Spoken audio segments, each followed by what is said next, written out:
People who worked in her little syndicate there cherry-picked the most vulnerable, the poorest. As I said, they targeted people of color. It is amazing to me that this isn't a story in the mainstream. People still get interested. I've heard from Al Jazeera, and now I got a message. It's on the Drudge Report yesterday or today. But this is the problem. The problem is that the people who destroyed this system, who are now supporting this bailout, and that includes Obama and McCain, who are reluctantly supporting this bailout, will not agree to bail out the people who are losing their homes. But they will agree, because they're really literally partners with Wall Street. Their campaigns are funded by Wall Street, and we can see that the banking bandits are right inside these campaigns. How could it be that Barack Obama's finance chair is partners with Penny Pritzker, with Warren Buffett is partners with Penny Pritzker, Obama's finance chair, and how could Obama be expected to be neutral? Come on, give me a break. I know all you Obamaniacs are convinced that Obama is much better than McCain, and I'm sure there are areas that maybe he is. But when it comes to the 1 in 10 of you who are now behind in your rent, he doesn't give a damn. You're listening to Flashpoints on Pacifica Radio. Thank you, Nora. Thank you, Dennis. I needed to get that off my chest. You can go to consortiumnews.com. Obama's subprime conflict. It's on Huffington. It's on Common Dreams. I'm wondering where the journalists are on this story. Stay tuned. Coming up next, Catherine Austin Fitz.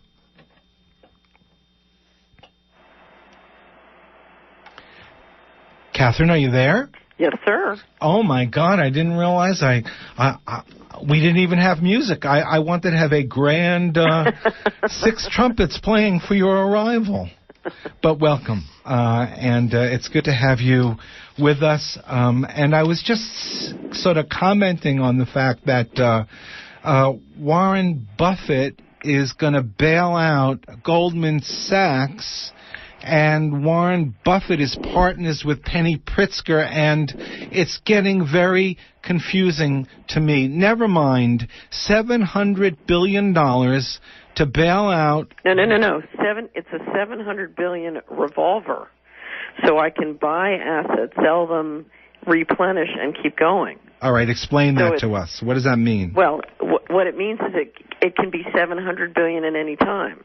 So I can borrow $700 billion, use it to buy assets that I then sell for $200 billion, and then I can use that $200 billion to buy more.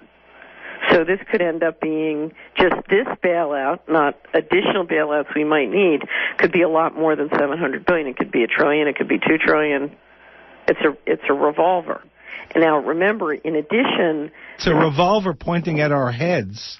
It's worse than that. And it's interesting because I just got back from Orlando. I flew into the Orlando airport and had an hour and a half drive south to the conference that I was attending.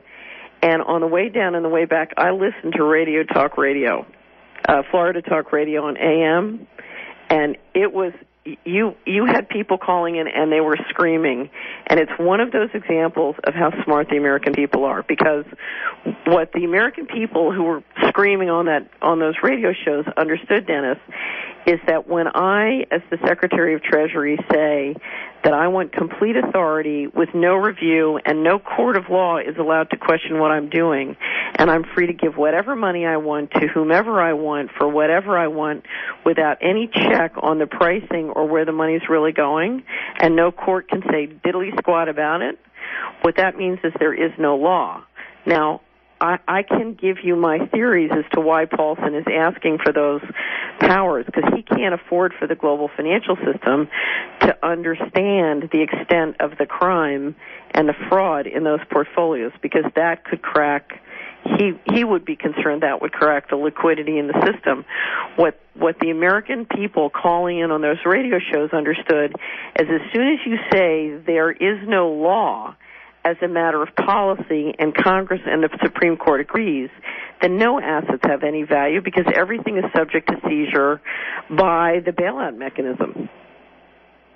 Now, we have speaking of legal problems, we've got the FBI investigating certain major firms. There are legal investigations into Fannie Mae, Freddie Mac, into Lehman Brothers, and into AIG. Now, Lehman Brothers was allowed to fail, but these other entities are now in the control or in partnership with the United States government. Who is the FBI investigating? Well, but these entities, remember, the New York government has bank accounts, and of course, the New York government is the major player in the U.S. economy and in the global economy. And the bank accounts for the U.S. government are run by the New York Fed. And the New York Fed is a private bank owned by its members, of which Goldman Sachs is one of the most prominent, J.P. Morgan Chase is one of the most prominent, Citibank, Bank of New York, etc. So you have the government's bank accounts and credit has been run primarily by these banks for many years. So, for example, when you and I have talked many times about the $4 trillion that went missing from federal accounts from fiscal 1998 on, one of the most interesting questions is during that period, Hank Paulson, now Secretary of the Treasury, was chairman of Goldman Sachs, who was one of the leading members of the depository for the U.S. government. I mean, the interesting thing is $4 trillion went missing. The interesting thing is now Hank Paulson is asking for a check. It may be a blank check, but at least it's not just disappearing. Do you see what I mean? No. Well, between 1998 and 2002, somebody just took $4 trillion. They didn't ask for authority to take it. They just took it. Right? But what does it mean now that he gets this authority, if he gets it? What it means is it's going to signal several things, and it's going to be clearly understood globally. One is that there is significant fraud within the mortgage system and the derivatives related to the mortgage, and so heroic measures are needed to clean it up. So that's message number one. Message number two to the American people is, we're going to clean up the fraud for the banks and leave you and your pension funds and your 401ks hanging out to dry. Because we're going to have a partial cleanup. This group of players is going to get protected, and the rest of you are only protected to the extent that, we won't crash the global financial system because we keep going. So the message is drop dead to the American people. It's literally drop dead, because we're going to bail out ourselves and we're going to leave you hanging out to dry. The third message is going to be, we reserve the right to print massive amounts of dollars, and the best that can happen is that's going to be very inflationary for basic expenses, and you're going to see a lot of dollars worldwide come back to kind of, Americans are going to get gentrified out of hearth and home, number one, but number two, it's going to cause real concern about the creditworthiness of the U.S. credit, and we're now seeing articles in the Telegraph and very respectable financial press worldwide. Is the U.S. now going to default on its own Treasury bonds and securities? In other words, after the U.S. finishes bailing out all the fraud in the financial system, who's going to bail out the U.S.?